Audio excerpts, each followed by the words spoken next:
बताऊंगा कि कैसे कमाएं पैसे ही पैसे। बस कुछ सवालों के आंसर देके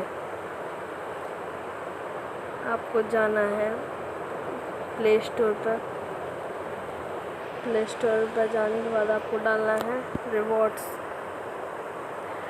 ये आपको ऐप मिल जाएगा, इसको आपको डाउनलोड कर लेना है। डाउनलोड करने के बाद ये देखिए आपका ऐसा वो आएगा, व्यू आएगा।